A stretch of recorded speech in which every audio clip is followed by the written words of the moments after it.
Maravilha poder estar aqui para a gente bater um papo bem tranquilo, bem de boa, numa sexta-feira, para a gente falar um pouquinho sobre política, sobre o que acontece no nosso país, sobre cidadania. Muito bom, faz alguns anos que eu já saí, do ensino médio, assim como vocês, eu também estudava para poder, eu também moro aqui em Pelotas. Hoje eu estou na política, mas eu estudava muito, estava dizendo, para poder ingressar para fazer uma faculdade. Quem é que aqui já sabe o que vai fazer? Tem muitos indecisos ainda, hein? Maravilha, esse é o momento. Quem é que está no primeiro ano do ensino médio? Segundo? Terceirão? Terceirão deve estar assim, ó. Galera estudando para o Enem, de manhã, de tarde, de noite. Pessoal, quero aqui bater um papo com vocês, então, sobre cidadania. Quero agradecer aqui, em nome da vice-diretora, da Rosane, quero agradecer a todos os professores, coordenação pedagógica, ao diretor Carlos Santo. E aqui a gente quer falar um pouquinho, então, com vocês. Eu já vou fazer uma primeira pergunta. Quem é que aqui usa rede social? Todo mundo, né? Eu também uso muito rede social. E aqui a gente vai falar um pouquinho também sobre isso. Falar um pouquinho sobre a importância da rede social. Então, papo democrático.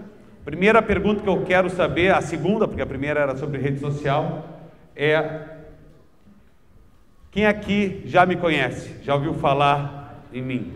Sejam sinceros, hein? Não precisa me puxar o saco aqui. Não, eu já conheço. Todo mundo aqui já conhece? Da onde? Da TV? Da onde que me conhece? Que idade tu tem? E tu me assistia na televisão? Ah, fiz uma reportagem. Mas tu era criança na época. Porque eu saí da televisão em 2015. Nós já estamos em 2023, mas fico feliz que muitos ainda se lembram, alguns, da época que eu trabalhei na televisão. Pois então, eu estava dizendo para vocês, eu estudei aqui em Pelotas, me formei em duas faculdades. Me formei primeiro em comunicação social e em jornalismo e depois me formei em direito. Primeiro eu me formei em jornalismo e comecei a trabalhar na área da comunicação social. Trabalhei na TV Pampa, depois trabalhei por 8 anos na RBS TV, depois fui fazer outra faculdade de Direito. Alguém aqui pensa em fazer comunicação social, jornalismo? Alguém pensa em fazer ali um Direito? Já tem mais adeptos aí a faculdade de Direito. São dois cursos que eu gosto muito. Eu costumo dizer, pessoal, que a minha profissão são essas: jornalista e bacharel em Direito. Eu estou na política, e política não é uma profissão, política é uma missão. Política, ela é temporária. Agora, ninguém vai rasgar o meu diploma de jornalista, de bacharel em Direito. A política, ela é uma missão que nos é dada pela sociedade, por vocês. Então, a gente vai seguir aqui perguntando se você sabe se Pelotas tem algum representante na Câmara dos Deputados. Tem? Você sabe o que faz o deputado federal? Pois então, eu sou o Daniel Tzerciak, conhecido por muitos como Daniel da TV, porque trabalhei muito tempo na televisão. Sou deputado federal. A minha ideia é a gente bater um papo sem falar de questões ideológicas, mas também, se vocês quiserem, a gente comenta algo a esse sentido. Mas aqui o meu objetivo não é falar de A, falar de B. O Brasil já está muito polarizado, já é meio um Grenal, Brapel. O que a gente quer aqui é falar sobre a essência da política. Vou fazer de novo essa pergunta: alguém sabe qual é a função de um deputado federal?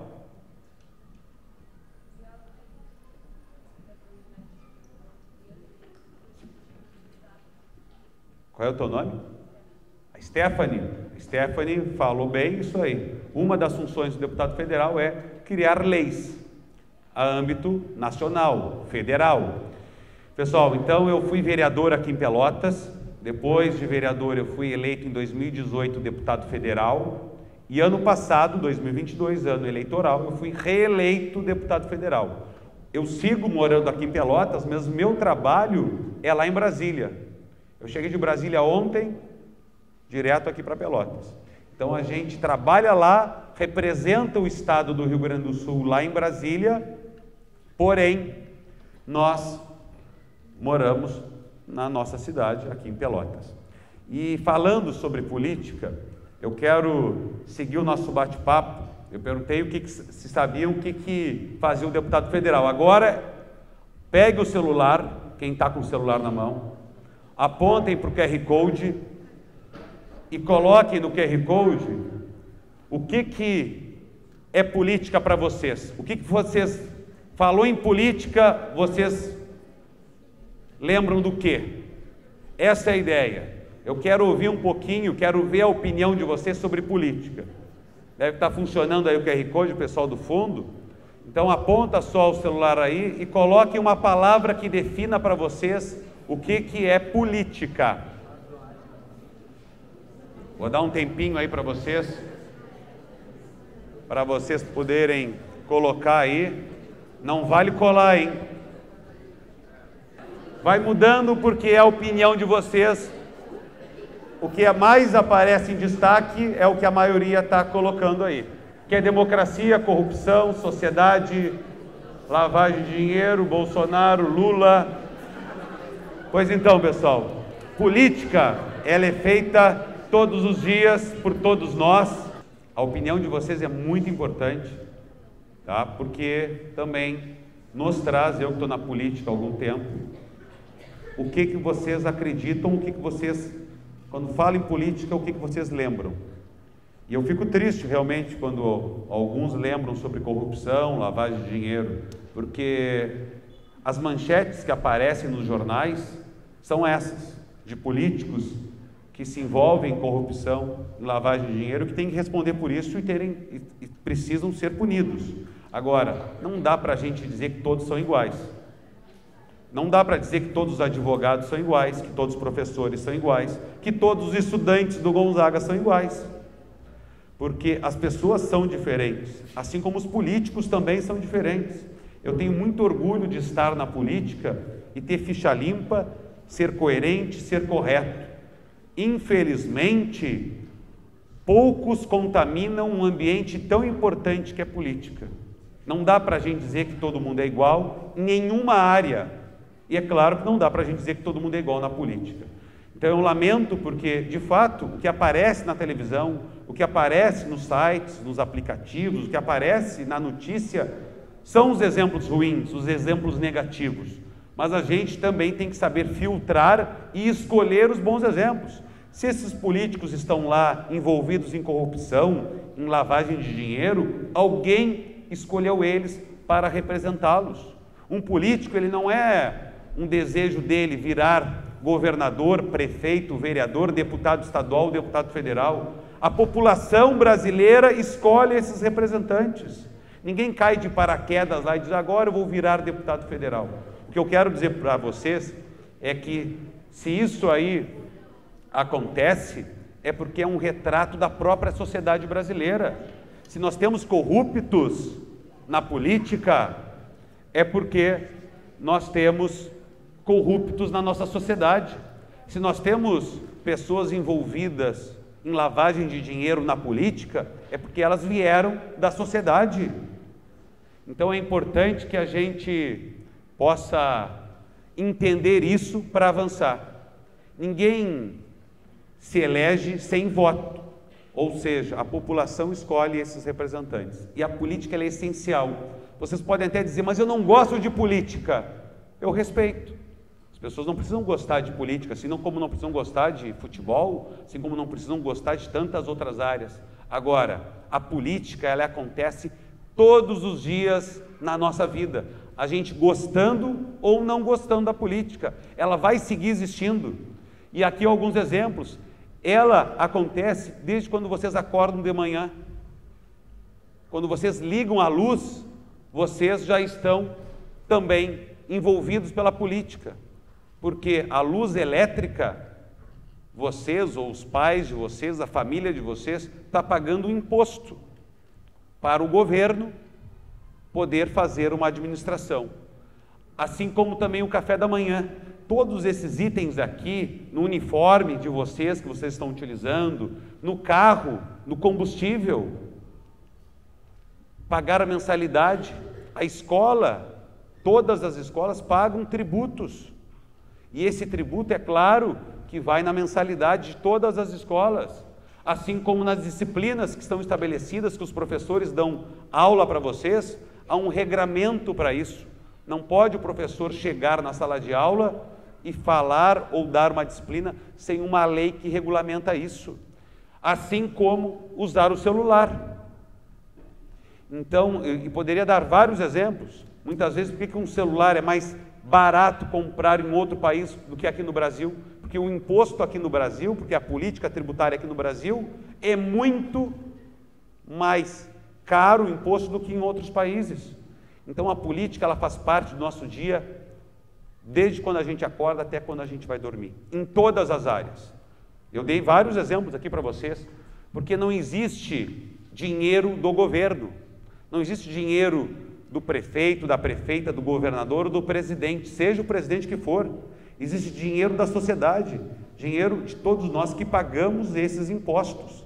O que o governo faz é arrecadar esses recursos que nós pagamos, recolhe esses recursos, esses impostos, e devolve em forma de serviço para a sociedade, de saúde, de infraestrutura, de educação, de segurança. Então, é isso que o governo faz nas 3 esferas, no município, no Estado e na União. Então, todos esses itens, pessoal, a gente tem impostos. Na luz elétrica, ICMS, PIS/COFINS, também no café da manhã, no uniforme, no transporte, no veículo. O veículo, por exemplo, paga IPVA. A família de vocês, quem tem carro, paga IPVA todos os anos. É um imposto estadual. O governo do estado arrecada o IPVA para poder devolver em forma de serviço para uma sociedade toda, para todos os gaúchos. Assim como todas as outras áreas aqui já colocadas, a questão da educação, da lei de diretrizes de bases, o uso do celular também paga ICMS, PIS, COFINS, IPI. Então, tudo isso envolve política. Repito, podem não gostar, podem achar, não, isso aí está falando, o deputado veio aqui, o Daniel veio aqui falar. Pessoal, eu não vou falar de mim aqui, não vou fazer uma prestação de contas do meu trabalho. O que eu quero é que vocês que estão no ensino médio, que possam ter a clareza de poder fazer escolhas no futuro, ou em breve também, com mais tranquilidade, com mais segurança. E eu vi muito pelas respostas de vocês que existe essa grenalização, né? Porque isso vem de cima para baixo. As pessoas muitas vezes, eu vou votar no fulano, vou votar no ciclano por causa disso, ou por causa daquilo. Nem tudo é como parece na política. E eu sei que muitas vezes as pessoas querem criar um rótulo, né, no sentido de, eu sou a favor de alguma coisa, então eu sou Lula. Sou a favor de alguma coisa, então eu sou Bolsonaro. E a política se tornou muito isso. O que a gente precisa ter a consciência de poder conversar mais, com respeito, respeitando quem pensa diferente, assim como vocês respeitam entre vocês na sala de aula.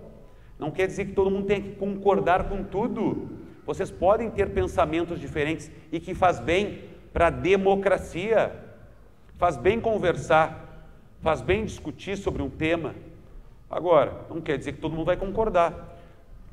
Eu tenho certeza que quando vocês estão com a família de vocês, cada um vai dar uma opinião sobre um determinado tema, assim como na sala de aula. Política também é isso, também faz parte deste processo.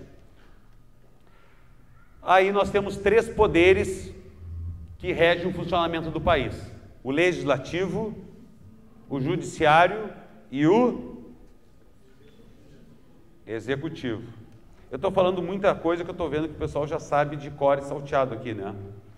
Mas enfim, tem alguns que não sabem. Então são 3 poderes: o legislativo, o executivo e o judiciário, nas 3 esferas, tá? Então, na União, que é o Brasil todo o nosso país, nós temos também os 3 poderes. Quem é que representa o poder executivo a nível federal? Presidente da República.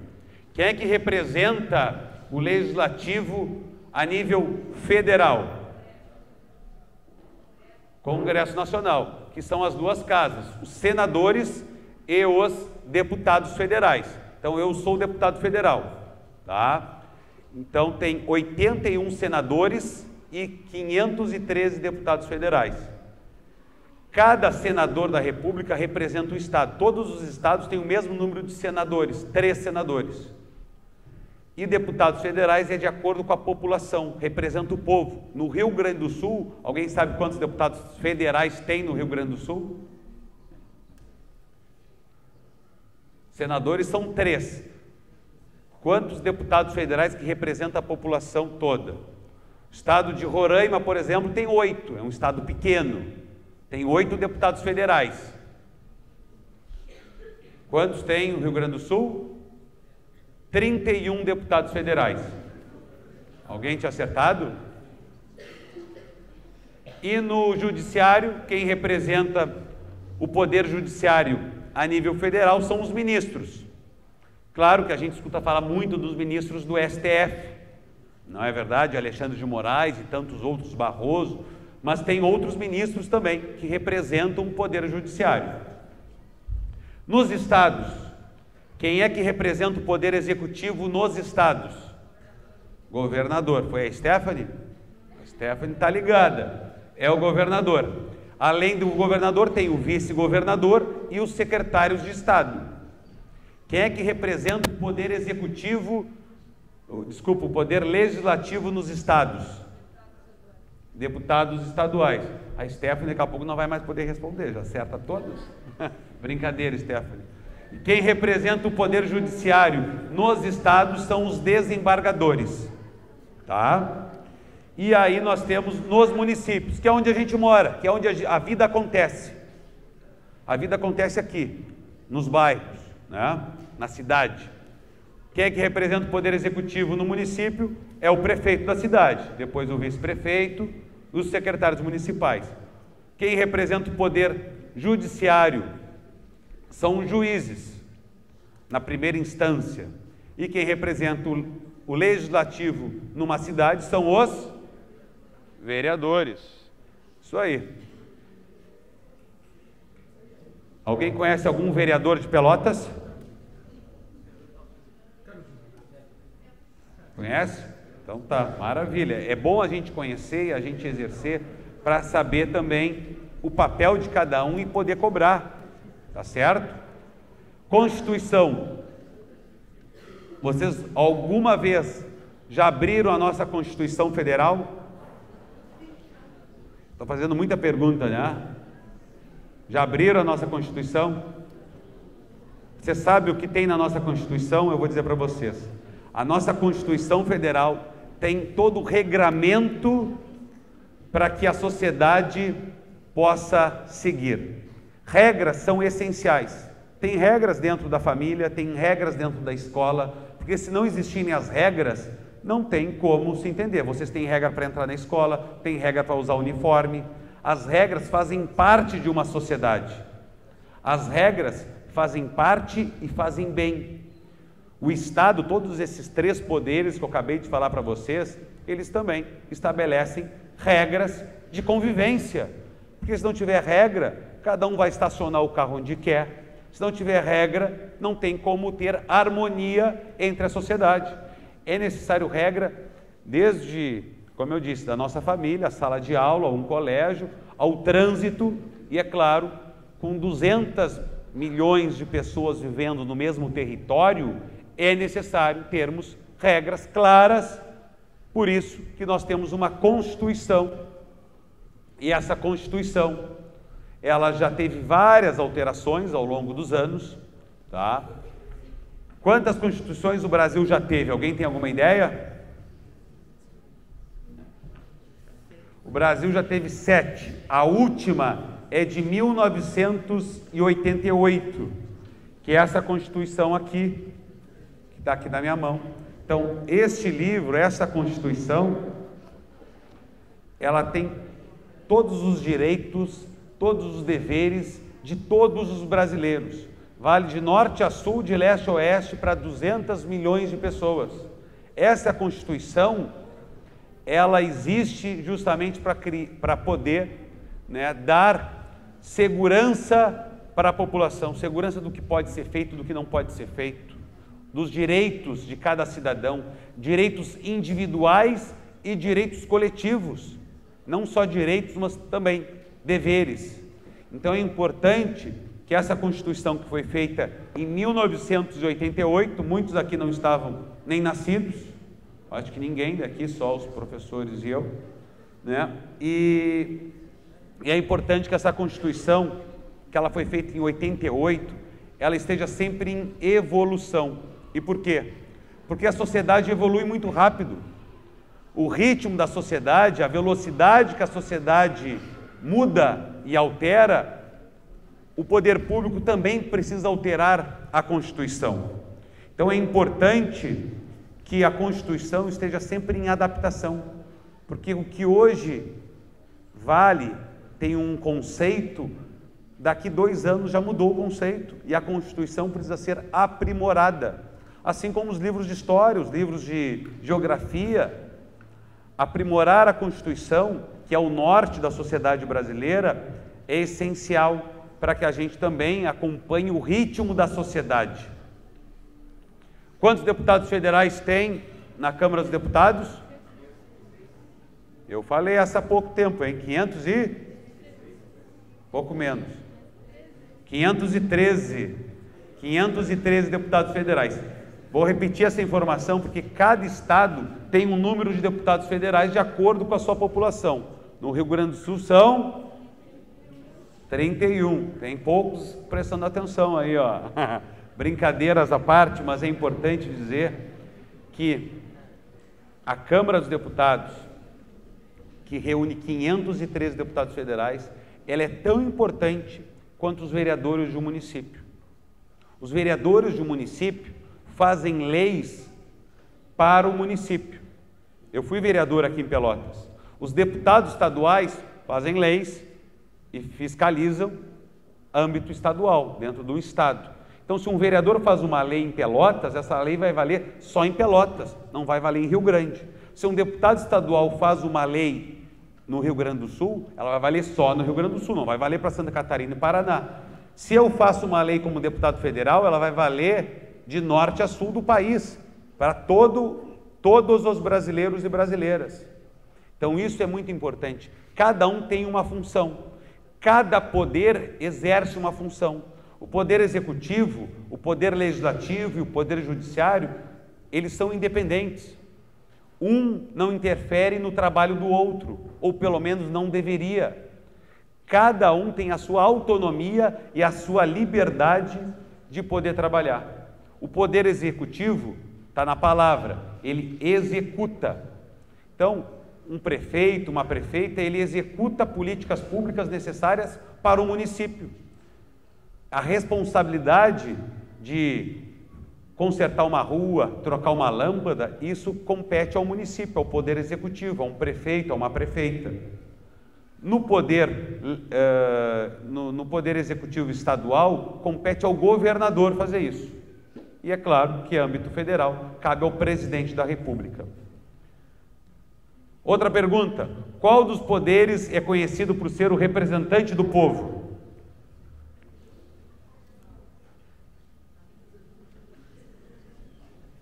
Tem 3 poderes. Qual dos poderes representa o povo?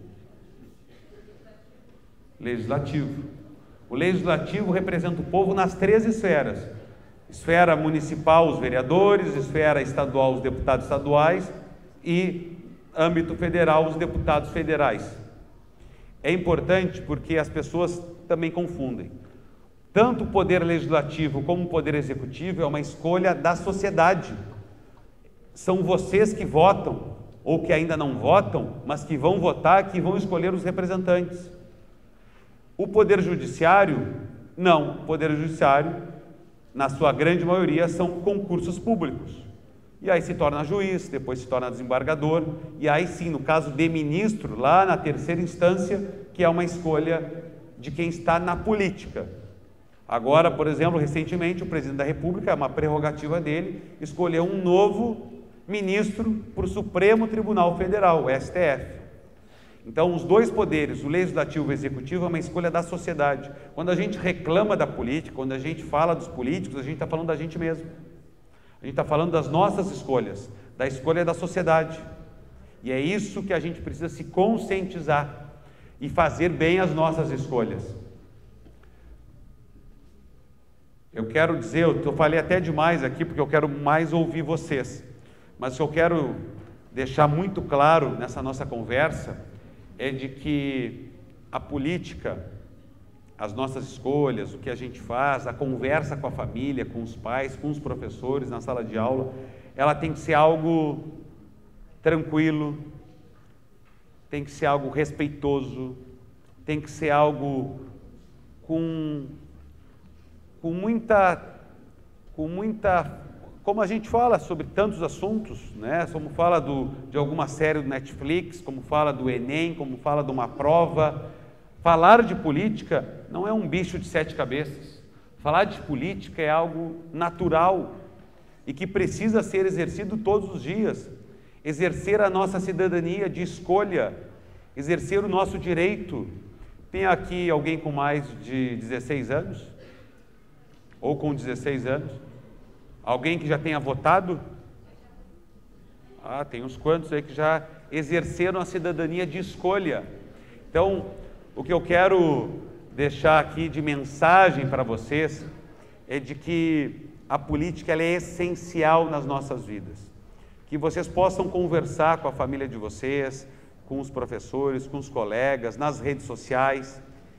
E a minha mensagem é essa, que a gente possa pacificar, que não precise dizer que porque um escolhe A e o outro escolhe B, que ele é teu inimigo, que ele é teu adversário. Não, ninguém precisa pensar da mesma forma, ninguém é obrigado a concordar com a gente. Eu tenho as minhas convicções, fui eleito por elas, por quem acredita nelas, e é isso que a gente tem que fazer. Nós temos que acreditar que a essência da política, ela é para melhorar a vida da sociedade. A política, ela existe, é para dar melhores condições de vida para a sociedade, para a população, em especial para quem mais precisa. E todos vocês aqui que moram em Pelotas, vocês sabem bem, muitas vezes vocês devem escutar os pais da família de vocês dizendo, olha aqui que rua esburacada, mas olha aqui que situação, quando vai num posto de saúde, ou quando vai buscar alguma situação, mas a viatura da Brigada Militar, não chamei e não foi, coisas desse tipo. Isso também é falar sobre política, só que a gente também tem que despertar, que não adianta só ficar reclamando, a gente tem que entender, compreender, para que depois a gente possa fazer as nossas escolhas de forma tranquila. O que eu quero, antes de abrir as perguntas aqui para vocês, é dizer que é importante a gente acompanhar. Eu perguntei, a primeira pergunta que eu fiz para vocês era quem é que tinha rede social. Todo mundo tem. Instagram deve estar bombando aí, né? Todo mundo, um segue o outro, aquela coisa toda.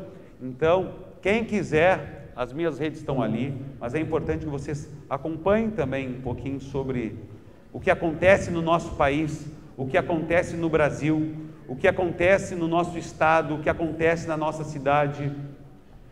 Pelas redes sociais isso se torna muito mais fácil.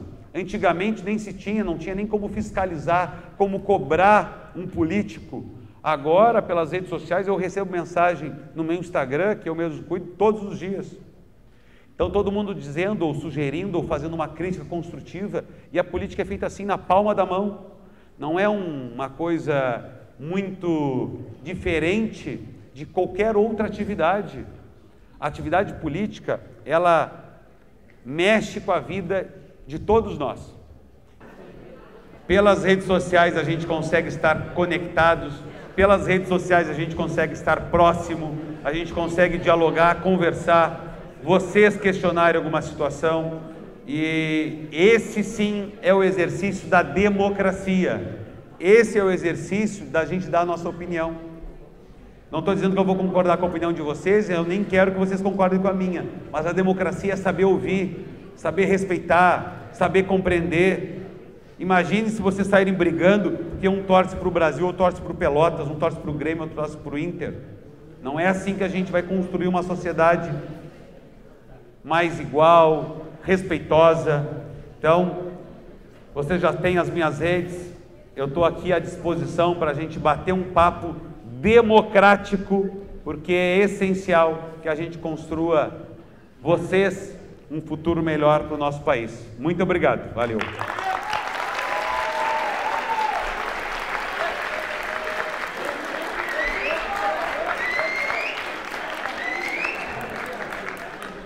Estão abertas aí algumas perguntas. Quem quiser perguntar, só levantar a mão que eu estou aqui para responder.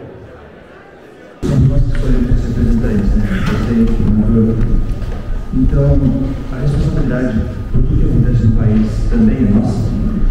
Qual é o teu nome? Ulisses. Ulisses. Ulisses, boa tua pergunta. A responsabilidade de tudo que acontece no nosso país é da nossa sociedade. Nós que escolhemos. Então, a sociedade também é responsável por tudo isso que acontece no nosso país. Quando a gente fala assim, aumentou o valor da gasolina, talvez, né, vocês escutem os pais falando, olha aí, a gasolina está mais cara. Sim, mas isso foi uma decisão que foi tomada em Brasília por alguém ou por um grupo de pessoas que foram eleitas pela sociedade. Então, tudo que é decidido na política, que reflete na vida das pessoas, também é responsabilidade nossa. Se a gente não gosta de um vereador, de uma prefeita, de um prefeito, de um deputado, a gente tem que, na próxima eleição, trocar, não escolher mais. Porque eu disse no início, né, Ulisses, ninguém cai de paraquedas na política. Para virar vereador, precisa de voto. Para virar prefeito, precisa de voto. Para virar deputado federal, que é o meu caso, preciso de voto. Então a gente escolhe, normalmente, e deveria ser assim, a gente escolhe os nossos representantes por semelhança, por concordar com o que ele acredita, pelas suas convicções, pelo trabalho que ele tem. Claro que a gente também pode se arrepender. A gente pode votar numa pessoa, dá 2 meses, 3 meses depois, a gente diz, mas eu não sabia que esse cara ia fazer isso, eu não sabia que ele ia se envolver em corrupção, eu não sabia que ele ia se envolver em lavagem de dinheiro. Faz parte, mas aí a gente tem uma escolha depois de poder escolher outro representante. No Brasil, Ulisses, a gente tem eleições a cada 2 anos. Esse é um ano, 2023, que não tem eleição. Ano que vem já tem eleição municipal. Ano que vem vai se decidir nos mais de 5.500 municípios do país, novos prefeitos, novos vereadores. Então é um momento também de escolha no ano que vem. 2 anos depois, em 2026, vai ter uma nova eleição. E aí vai se discutir se o presidente da República foi bom, se não foi, se vota nele, se não vota nele, se os deputados e senadores foram bons ou não votam nele. Eu fico feliz porque eu fui reeleito ano passado, quer dizer, e aumentei a minha votação. Então quer dizer que a população reconhece o meu trabalho, as minhas convicções, o que eu acredito, porque eu aumentei a minha votação. Isso é um sinal para quem está na política de que a população acredita no que eu estou fazendo. Então, e não é fácil estar na política, porque tem várias pessoas que pensam na política como eu, vários colegas deputados que têm sintonia com o que eu penso, e é natural, a gente separa mais ou menos grupos ideológicos, digamos assim, né, Ulisses? Mas te respondendo bem objetivamente, todos nós somos responsáveis, seja pelo que dá certo, seja pelo que dá errado, porque nós também escolhemos. Então, é claro que nessa grenalização que eu disse, nessa polarização que o Brasil vive, a gente vê um grupo, porque a eleição do ano passado ela foi muito apertada, né? Foi uma diferença de 2 milhões de votos, pode parecer muito 2 milhões, mas no universo de 180 milhões é pouco. Então, o Brasil está bem dividido. E é claro que vai ter aquela parcela que não escolheu este projeto que aí está, que vai dizer, olha aí, eu não votei neles, meio que se... né, eu não tenho culpa, mas na verdade de nada adianta. Eu costumo dizer, Ulisses, que é como se todos nós estivéssemos dentro do mesmo avião. por mais que eu não goste do piloto do avião, eu não quero que o avião caia, eu quero que o piloto vá bem, porque eu estou dentro do avião. Se o piloto for mal e o avião cair, eu vou cair junto. Então a gente tem que, por mais que tenha escolhido ou não esse piloto do avião, que eu estou fazendo uma analogia com o presidente da República, a gente tem que torcer que as coisas vão bem. É isso que eu acredito, essa é a minha convicção. Então eu tenho o meu ponto de vista como cidadão e como deputado federal sobre o que está aí, mas o que eu quero dizer é que a gente é responsável sim por todo esse processo. Obrigado, valeu, Ulisses. Está aberto aí para pergunta, pessoal. Sobre o novo Enem, como vai ficar a questão do novo Enem? Eu sei que não é totalmente decisão só do legislativo, mas como ficaria a questão do Enem para todo mundo, sendo que nem todo mundo queria ser educação? A pauta da educação, boa pergunta, Stephanie. O que a gente vê no Brasil é política pública em todas as áreas, na saúde, na educação, política de governo. Qual é o grande problema de política pública de governo? O governo termina, o governo é passageiro, o governo vai acabar. O que o Brasil precisa é ter maturidade para criar política pública de Estado para toda uma sociedade. Porque senão acaba um governo, entra outro governo que pensa diferente sobre educação e cria novas regras sobre educação, sobre o Enem, sobre o novo Enem, sobre o que acredita do Fundeb e tantas pautas relacionadas à educação. Isso é ruim, porque não dá uma continuidade no processo.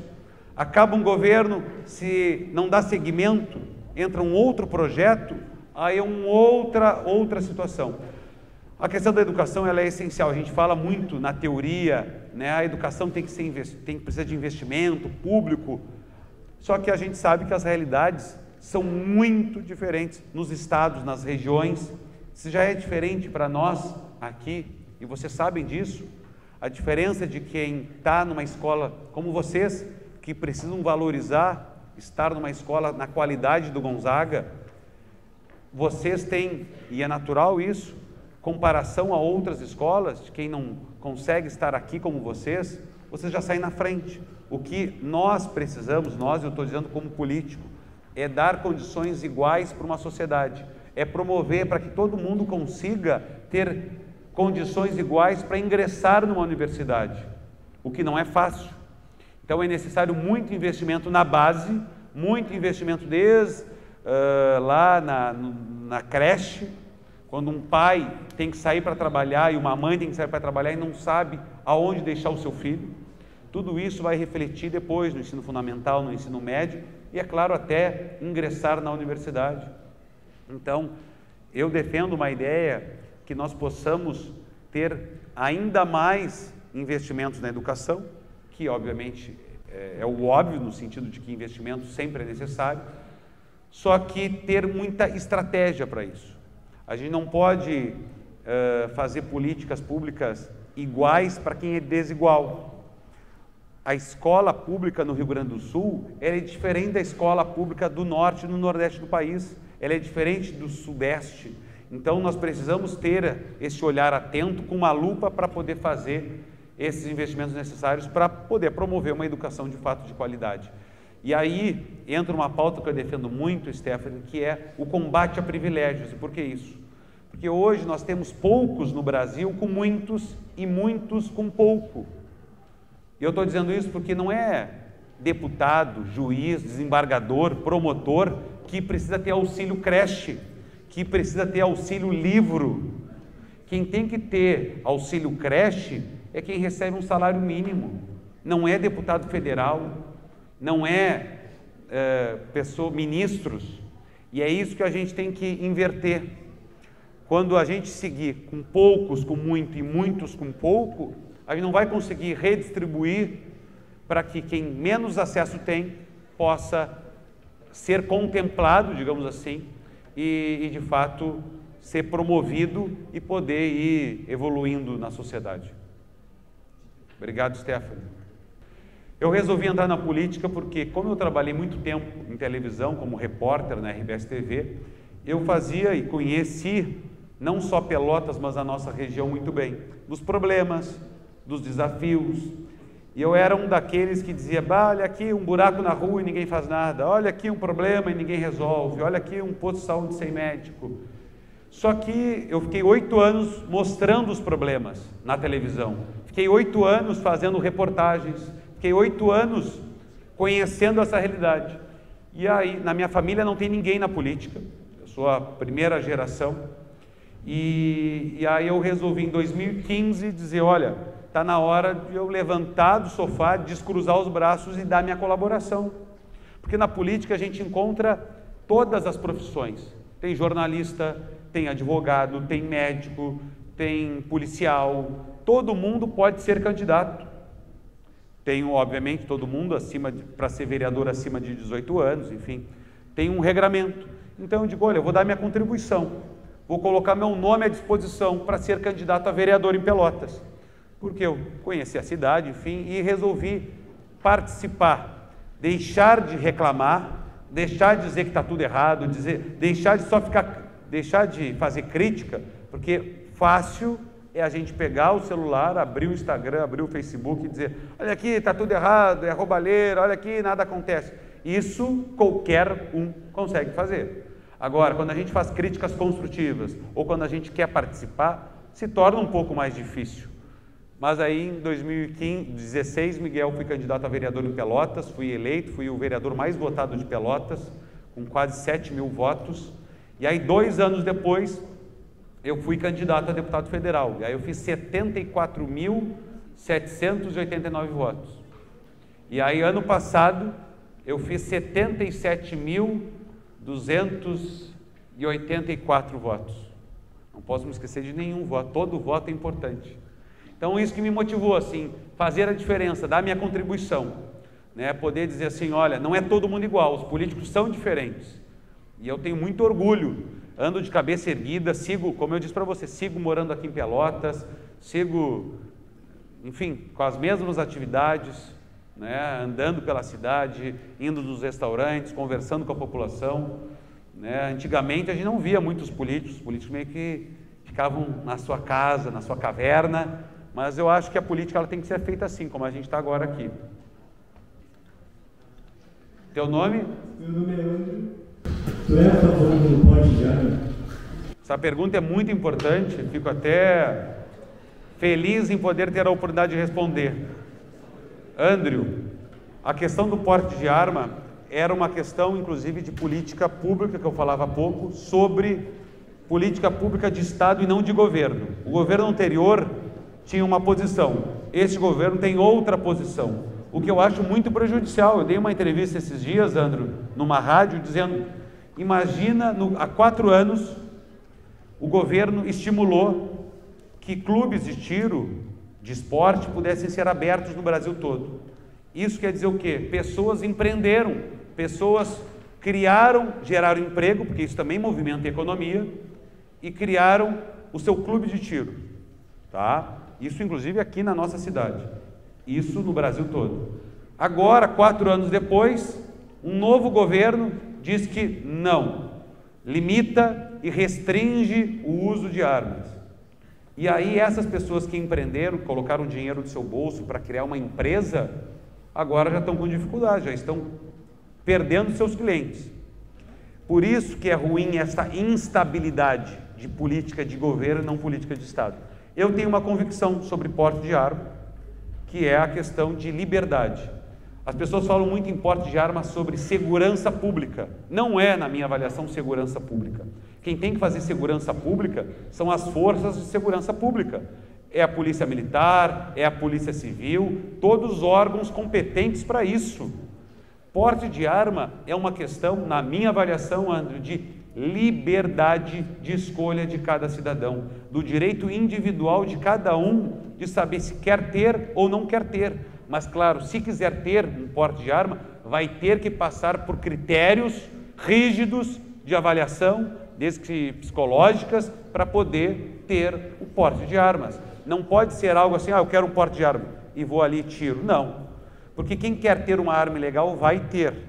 Agora, se a gente regularizar isso e poder dar condições para as pessoas fazerem cursos e passarem por todas essas etapas, É liberdade de escolha, assim como é quem faz 18 anos poder ter CNH, carteira de motorista. É a mesma coisa, é liberdade. Tem gente que vai chegar aos 18 anos e vai dizer, eu não quero dirigir. Tem gente que vai chegar aos 18 anos e vai dizer, eu quero dirigir. Bom, eu quero dirigir, vou lá e vou fazer um curso, vai passar por todo um curso teórico e prático para ter a carteira de habilitação. Porte de arma, da mesma maneira. Eu não tenho porte de arma, mas defendo que quem queira ter, cumprindo os critérios, sendo maior de idade, passando por toda uma capacitação, pode ter. Então, não é uma questão de segurança pública, é uma questão de liberdade individual de cada cidadão.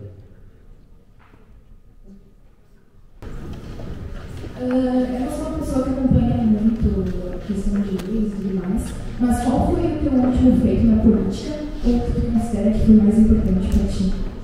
Qual é o teu nome? Ana, boa a tua pergunta. Eu vou trazer dois exemplos assim que eu considero muito bacana, Ana. O primeiro, quando eu fui vereador em Pelotas, eu fiz uma lei como vereador, que cabe a todo município de Pelotas, que foi uma lei de... Inclusive, nós estamos na semana das pessoas com deficiência. E como vereador, eu fiz uma lei obrigando a todos os eventos públicos e privados do município de Pelotas de ter banheiros químicos adaptados para pessoas com deficiência. Pode parecer simples para quem não tem alguma deficiência, mas para quem tem, ir, seja num evento público ou privado, e não ter condições de ir ao banheiro porque não tem acessibilidade, isso muda. E por que muda? Porque estimula também as pessoas a irem para a rua, a frequentarem a cidade. Então essa lei eu fiz, foi a minha primeira lei como vereador e é claro um marco para mim, porque foi o primeiro feito, digamos assim, lá em 2017, quando eu assumi como vereador de Pelotas. E outra conquista que eu sigo é uma pauta que eu levo comigo, que é justamente combater privilégios. Eu dizia há pouco, deputado, senador, ministro, nós temos que entender que é necessário a gente cortar na carne e dar o exemplo. O que é dar o exemplo? O exemplo ele arrasta, né? Então, quando a gente, não adianta ficar dizendo as coisas, é melhor a gente colocá-las em prática. E eu abri mão, enquanto vereador, e sigo assim como deputado federal, de várias regalias, mordomias, privilégios que na política se tem. E eu acredito que eu não quero ser diferente de ninguém, eu quero ter as mesmas condições de todos. E eu abri mão, dando o exemplo, de várias situações. Abri mão, por exemplo, da aposentadoria que eu teria direito. A aposentadoria de deputado federal é uma maravilha. É diferente do que milhões de brasileiros, que a maior parte da sociedade contribui para o INSS, para o regime geral de previdência social. Eu abri mão de uma aposentadoria que era muito benefício para o parlamentar, para mim. E eu sigo contribuindo como milhões de brasileiros para o INSS. Eu abri mão também do auxílio mudança que eu teria direito. Imaginem vocês, eu me elegi deputado federal em 2018, cheguei em Brasília. Quando eu cheguei lá, fiquei sabendo que eu tinha o auxílio mudança, R$33 mil. Eu peguei esse auxílio mudança, esse valor, descontado os impostos, e peguei o valor e destinei todo ele para o pronto-socorro aqui de Pelotas. Porque eu não quero o auxílio mudança. Não que não seja importante o recurso para a minha vida, mas se a gente dá o exemplo, a gente mostra que tem outros 512 deputados federais recebendo o auxílio mudança.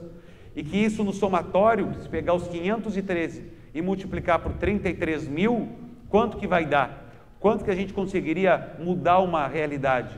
Então é importante a gente combater privilégios, cortar na carne e dar o exemplo. Então fiz isso como vereador, faço isso como deputado federal. Isso para mim é uma forma de estimular também, de mostrar para as pessoas que não é todo mundo igual, né? Que não precisa de dinheiro para ser feliz, precisa de trabalho, de realização profissional.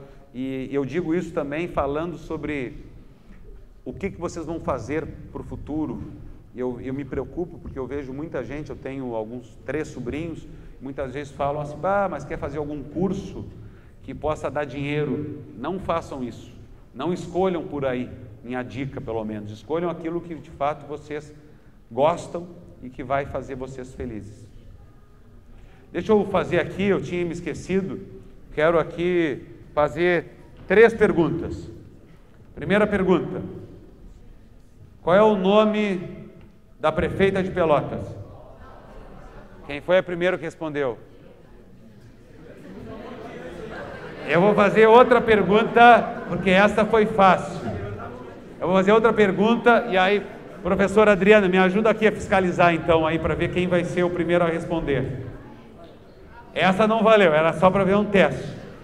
Qual é o nome do vice-prefeito de Pelotas? Aqui, né? Quem foi? Quem é o João? João. Não, a professora aqui, ó. Valeu, João. A professora viu primeiro, desculpa. Outra pergunta. João ganhou a Constituição, agora tá. Outra pergunta. Quantos vereadores, não vale colar, sem Google, não vale dar Google. Quantos vereadores tem no município de Pelotas? Quem falou? Só um pouquinho. Aê! 21. Maravilha, uma Constituição. Valeu.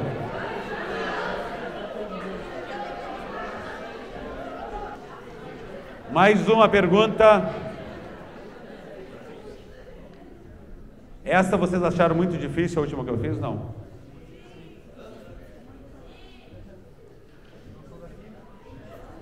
Ah, não é daqui? Vou fazer outra então de números também. Quantos, sem celular, quantos deputados estaduais tem no Rio Grande do Sul? Deputados estaduais. Senadores são 3, deputados federais são 31, deputados estaduais.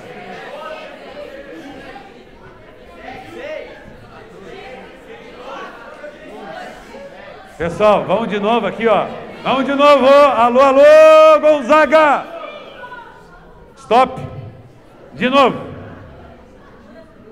Vereadores, Poder Legislativo Municipal. Pelotas tem 21. Legislativo Federal, Senado, 81 senadores no total. Cada estado tem 3. O Rio Grande do Sul tem 31 deputados federais. Deputados estaduais, eu não disse quantos eram. Estaduais, quantos deputados estaduais que trabalham em Porto Alegre, que fazem leis para o estado, tem o Rio Grande do Sul? Ah, professora, 55. 55 deputados. Parabéns, Stephanie. Ganhou a Stephanie. Pessoal, está na nossa hora, né? Pessoal, a ideia é justamente que vocês possam também pesquisar a partir desse nosso bate-papo democrático, se interessar pela política, pela Constituição, pesquisar. A ideia é essa. Aproveitando que a gente está nesse papo de democracia, o que tu acha desse novo projeto de lei recente sobre o famoso PL da censura de regulamentação das redes sociais? Qual é o teu nome? Miguel. Eu não só acho, como eu votei também como deputado federal. Então eu vou falar do meu voto, como eu votei, como eu me posicionei, porque eu acho que é importante também, e todos os votos, isso eu quero deixar claro, todo deputado que vota, vocês têm como saber como ele votou. Você tem como saber o que o deputado votou num projeto de lei, se é favorável ou contrário a alguma matéria, algum conteúdo. Miguel, eu votei contra o projeto de lei, porque eu tenho também, como eu disse, respeito quem pensa contrário, mas é claro que eu tenho que colocar minha digital ali. Votei contrário a um PL, seja o PL das fake news, como alguns chamam, o PL da censura, como outros chamam, depende sempre da narrativa, depende de quem está contando a história, né? E na política não é diferente. Então eu votei contrário, porque eu acredito que não é regular e não é controlar as redes sociais, tu vai estabelecer justamente o que se quer. Acho que tem pontos positivos do projeto? Tem, mas no seu todo, porque muitas vezes quando a gente vota um projeto, é mais ou menos que nem aquela pergunta de prova. Tem aqueles, ainda tem pergunta de VOF, ou de afirmativa 1, 2 estão certas. O projeto de lei é mais ou menos aquilo. Tu tem o projeto lá, tu concorda com 30% dele, mas discorda de 70%.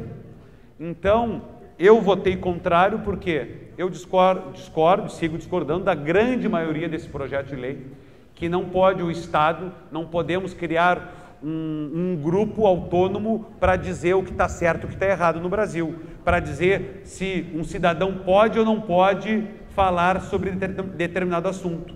Então, hoje nós já temos uma legislação que criminaliza atos nas redes sociais.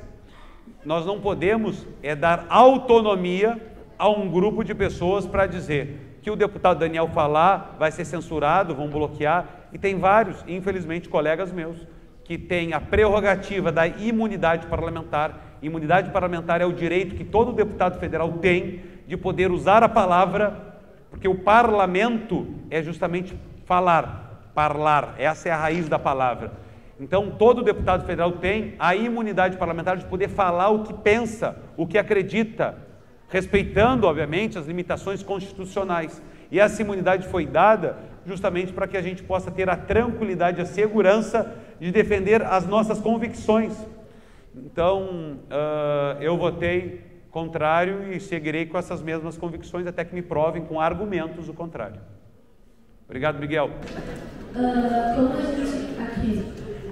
Como a gente vive numa política, sobretudo, transparente, eu gostaria de saber qual é o valor da verba que o Estado ganha para oferecer para o seu Estado. Boa pergunta. Qual é o teu nome? Eduarda. Maria Eduarda? Isso. Maria Eduarda, cada deputado federal tem um recurso para destinar para o seu Estado, que são as chamadas emendas parlamentares. Essas emendas parlamentares está na Constituição. Quem tem a Constituição e abrir no artigo 166 vai ver que todo o recurso arrecadado pelo governo, uma parte é de direito, Maria Eduarda, dos deputados federais. 2% da receita líquida. O que isso significa? 2% do que o governo arrecada, os deputados federais têm a prerrogativa de destinar para o seu Estado. Isso significa, em média, muda de acordo com o que o Brasil arrecada, o que o governo arrecada, mas isso deu, neste ano de 2023, em torno de 32 milhões de reais. 32 milhões de reais que eu, como deputado, destino boa parte dele para Pelotas. Muitas coisas que são executadas pelo Poder Executivo Municipal é com dinheiro que eu garanto como deputado federal. Poderia dar vários exemplos aqui de ruas requalificadas, de recursos para os nossos hospitais, para a Santa Casa, para o Hospital São Francisco de Paula, enfim. Então, todo esse recurso sai de Brasília de minha autoria como deputado federal. Obrigado, Maria Eduarda. A gente montou uma pergunta aqui, e eu queria te perguntar, considera a legalização do porte de armas como forma de liberdade, você também considera a legalização da maconha como uma forma de liberdade? Qual é o teu nome? Henrique. Pergunta é boa, é polêmica, né? E eu acho que a gente também tem que estar disposto a responder essas situações. Eu acho que aí tem uma outra grande situação. Eu sou a favor, e não é da maconha, aí tem uma grande divisão sobre ideologias, porque as pessoas acabam misturando, quem é contra diz que é maconha, sobre o uso da essência da maconha, que não é maconha, que é cannabis, que é justamente para tratamento de saúde, que é tratamento para muitas pessoas que têm problemas de saúde e que a ciência já comprovou a eficácia justamente deste tratamento. E isso no Brasil é muito difícil, porque nós temos um país conservador, um país onde uma boa parcela confunde ou faz por má fé. Então eu sou a favor para tratamento de saúde. Acho que depois o debate sobre a legalização das drogas no Brasil, ele é muito amplo. Eu já tenho uma posição hoje que é contrária, porque a gente está falando sobre saúde pública. A gente não está falando sobre a liberdade da pessoa usar ou não a droga, que é ilícita. A arma, ela não é ilícita. A droga, ela é ilícita e faz mal para a saúde, comprovadamente. A mesma ciência que comprova que a essência da maconha serve para o tratamento de saúde, é a mesma ciência que comprova e que mostra que o uso de droga ocasiona problemas de saúde e que leva, obviamente, a um caos. É um efeito cascata, não só para o usuário, mas também para a sua família e para o próprio sistema de saúde brasileiro. Tem um projeto do Estado, se tiver, principal. Qual é o teu nome? Tiago. Projeto de? Um projeto, alguma coisa do Estado. Tá. Tiago, né? Tiago perguntou, vocês ouviram, se eu tinha algum projeto. A função do deputado, ela também é fazer, repito, deputado federal, legislação federal e também a questão dos recursos que a Maria Eduarda perguntou. Qual é o nosso projeto? Qual é o meu projeto? É que a nossa região, que a região sul do estado, consiga se desenvolver. O Rio Grande do Sul tem 497 municípios, só que a nossa metade sul do estado, ela é menos desenvolvida. Foi a época de que Pelotas tinha muita indústria, hoje nós não temos mais. Esse é um problema. Eu reconheço e sei que o maior desafio da nossa região é emprego. Esse é o maior problema. E para que a gente tenha emprego, ninguém pega o empresário que gera emprego e coloca ele em Pelotas e diz, vai lá e gera emprego. Tem que criar um ambiente favorável para que isso ocorra. Para ter um ambiente favorável, nós temos que ter um ambiente de negócios favorável. Então a gente tem que ter uma duplicação da BR-116, que é que leva Pelotas até Porto Alegre, duplicada. A gente tem que ter um porto do estado, que é aqui do lado em Rio Grande, também com potencial para exportar tudo que o Rio Grande do Sul produz. A gente tem que ter muitas coisas que possam evoluir. Eu sou favorável, por exemplo, à questão de pedágios. Agora, o pedágio que nós temos aqui é um pedágio com uma tarifa muito elevada. Então nós precisamos também compreender esse cenário para que a nossa região possa voltar a crescer. Bom dia. Nas eleições passadas, o PSDB, do Partido que chama de Deputado Federal, não foi ninguém para a presidência da República, apoiaram a simultânea. Eu queria saber como é feita essa votação de apoiadores, quem vão eleger desse partido, e também se, para a gente Pelotas aqui, a gente não tem nenhuma ideia de quem possa ser. Talvez tudo. Teu nome? João Paulo. Pois então, eu sou do PSDB, fui eleito desde a primeira eleição pelo PSDB. No ano passado foi a primeira vez na história que o meu partido não teve candidato a presidente, sempre tinha, ou era Fernando Henrique Cardoso, que já foi presidente da República, ou era o José Serra, ou era inclusive o Geraldo Alckmin, que hoje é o vice-presidente da República. No ano passado o PSDB não teve nome. Eu defendi no ano passado que, inclusive, o nosso governador, Eduardo Leite, que é de Pelotas, pudesse ter sido candidato a presidente da República.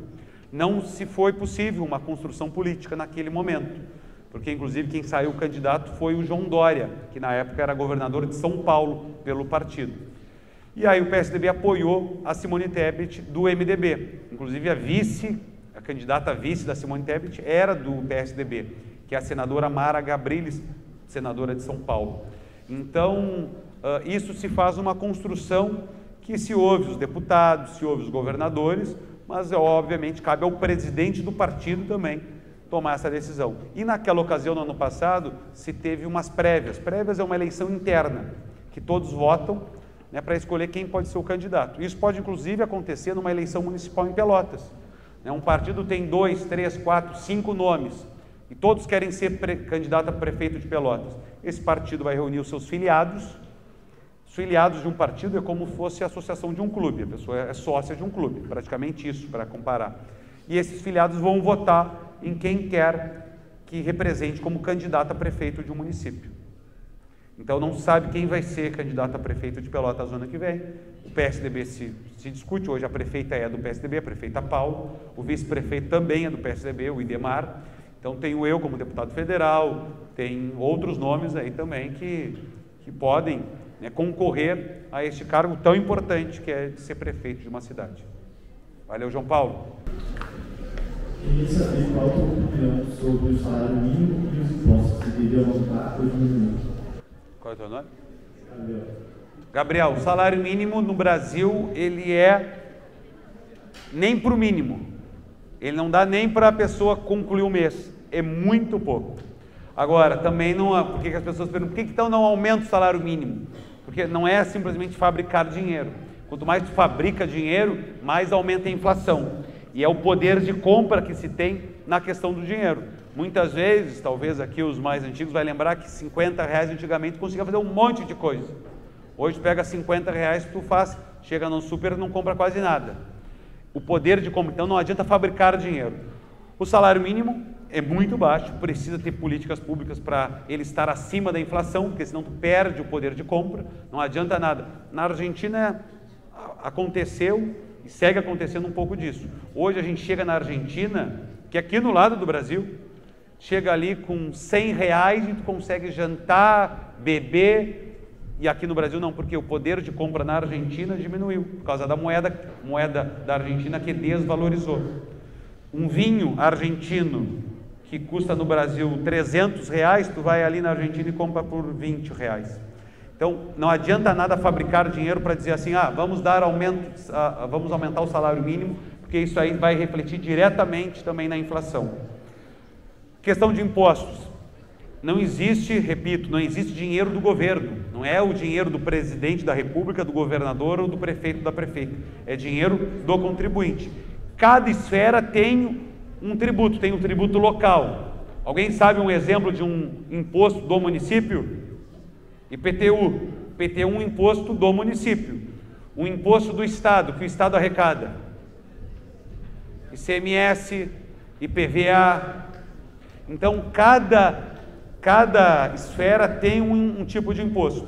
Agora, é claro que eu vou dizer, eu sou totalmente contrário ao aumento de impostos, mas há serviços que tu enxerga a devolução direta desse tributo, né? Pelotas, por exemplo, agora tem a taxa de iluminação pública. Eu sei que ninguém gosta de pagar taxa, mas a taxa de iluminação pública tu vê diretamente a iluminação chegando nas ruas, iluminação de LED. É melhor pagar R$6 e ter iluminação ou não pagar e não ter? Então, quando a gente enxerga o serviço retornando para a sociedade, nos dá gosto, entre aspas, de poder estar contribuindo para que o serviço chegue na população. Mas é claro que ninguém gosta de pagar imposto. Se imposto fosse bom, não seria imposto, seria voluntário, espontâneo, né? Se chegar ele, hoje eu vou pagar o imposto, vou pagar aqui uma taxa. Não, é imposto, né? O governo já obriga. Senão seria espontâneo. Olha, quem quer pagar, paga, quem não quer, não paga. Gostei do nosso bate-papo democrático, gostei da gente conversar um pouquinho. Quem quiser, manda uma mensagem nas redes sociais, diz, sou estudante do Gonzaga, conversamos hoje, estou à disposição. Meu escritório fica aqui na Gonçalves Chaves, aqui em Pelotas, na Gonçalves Chaves, ali pertinho da Boca do Lobo, tá? Então, quem quiser, Gonçalves Chaves, número 3002, quem quiser aparecer, será um prazer. Quem quiser falar nas redes sociais também. Nós todos somos corresponsáveis.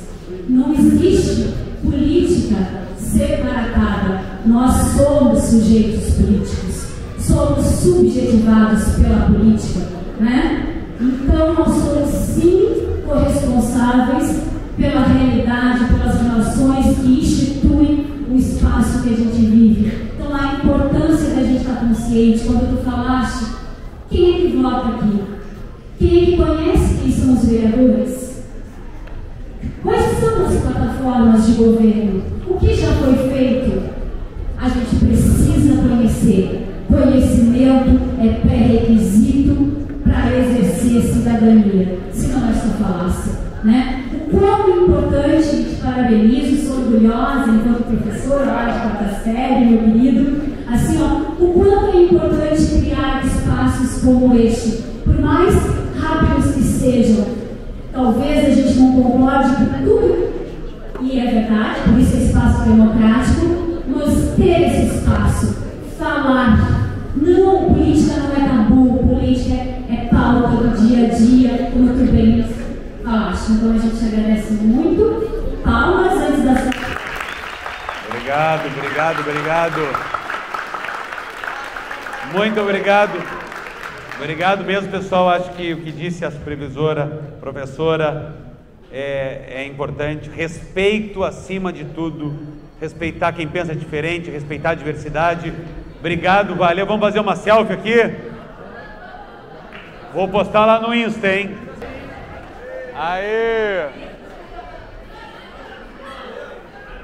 Aê! Valeu, pessoal! Obrigado, obrigado, obrigado, ó.